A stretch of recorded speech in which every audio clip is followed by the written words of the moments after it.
This is Nate Ulrich from the Akron Beacon-Journal with Steve Dorshik of the Canton Repository, Marla Reinauer of the Akron Beacon-Journal. We're here at First Energy Stadium where the Browns just won their third game in a row. A 41-24 rout over the Miami Dolphins.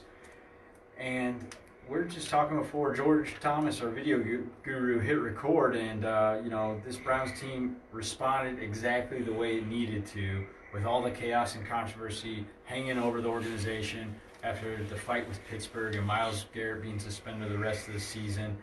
Marla, what was your biggest takeaway from the day? Kind of along that theme when you look at the big picture and how the Browns responded. Well, I do think they're tougher than we thought when they were 2-6. They're showing they have heart, their resilience, they're coming together, but they're also coming together on the field. They're coming together. We're finally seeing the offense we thought we were going to see in week 1 with Landry and Beckham and Mayfield, and it seems like the Kareem Hunt addition has sort of almost ignited the whole thing, so to speak. But I mean, you can see this thing is building and starting to get on a roll. So I really think there were glimpses of Mayfield from last year and some of those throws today. He was throwing with confidence. They looked like the Browns we thought we were going to see in September. Yeah, when you think about the faces of the team or the offense, faces of the team aside from Myles Garrett, I guess you would say Baker Mayfield and Odell Beckham Jr. and Jarvis Landry and Nick Chubb and Kareem Hunt, the guys with star power, they all scored a touchdown today for the first time. They really looked like that pick your poison offense that they all bragged about being in the offseason. Finally, we saw it. Now, it was against a bad Dolphins team, but they still did take care of business. And you can't say that, anything is a layup, even if it is in some ways.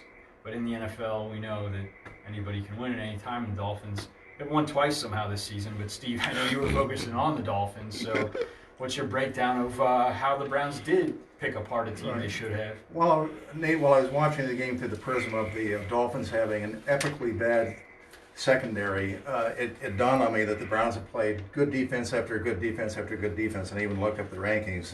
They faced the Titans, the Jets, the Rams, the Ravens, the 49ers, the Seahawks, the Patriots, the Broncos, and the Bills. All top 18 defenses in the NFL, and several of those in the top 8 or so. So they've really had a run against it. Not that you give them credit for looking lousy at times against really good defenses. They have really good offensive players, and they have to find a way. But today, they absolutely had to find a way, or the season's over. If they don't look good against a secondary as bad as Miami's was, and that'll be in my article, player by player, how bad they were and how they got torched by certain Browns. But if they don't look good against a team like that, then what's the point of being a playoff contender technically or not? But looking the way they did today, to me, makes playoff contention pretty exciting in addition to realistic. Yeah, they've just got to keep winning, and December 1st, that's next Sunday, is going to be a playoff-type atmosphere, an elimination game, AFC North rivalry, and with a fight that broke out between the Browns and Steelers, it's going to have all that drama just kind of hanging over the whole thing. It should be a wild day, and Mason Rudolph, one of the main guys involved in that fight, was benched today. Marla, I know you got a kick out of what Sheldon Richardson had to say, but first of all, what did you think of what Sheldon Richardson said, and how do you view this game coming up next Sunday that we're all highly anticipating?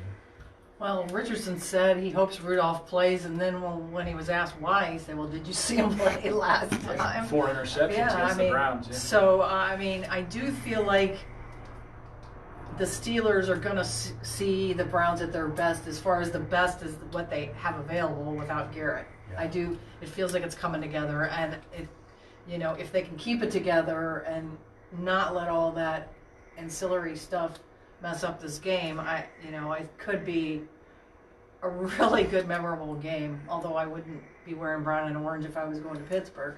Right. Yeah, and Sheldon Richardson, I thought, carried the torch for the D-line today. He was the only starter available to them because Ogunjobi was out for his 1-game suspension.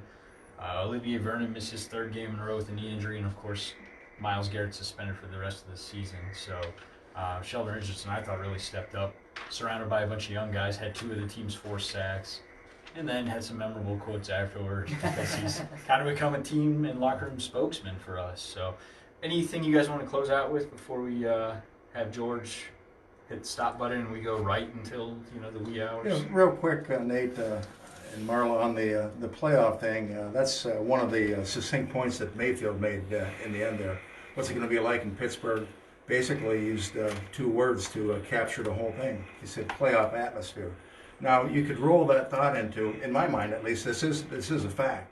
It's a playoff atmosphere, sure, and it'll be in Pittsburgh, and those people will be going nuts. But to me, there's only one real playoff team in there. The Browns have showed a few different times this year that they can beat good playoff teams. I mean, look at the Seattle game, look at the Rams game, look at the Baltimore. They beat 40-25 for goodness sakes, and they're a Super Bowl contender. So, to me, the Browns are a legitimate playoff team, and the Steelers aren't. So, even though it will definitely be a playoff atmosphere, there's only going to be one realistic playoff type team in the game. Excuse me, Mr. Dorshak, do you know how many Steelers fans there are in Canton? Yeah. I know both of them who were watching this cast. All right. Well, we will see if the Browns actually play up to their potential. We've seen many times where they haven't, but they've been looking better lately, and we'll be covering it all. Thanks a lot for watching.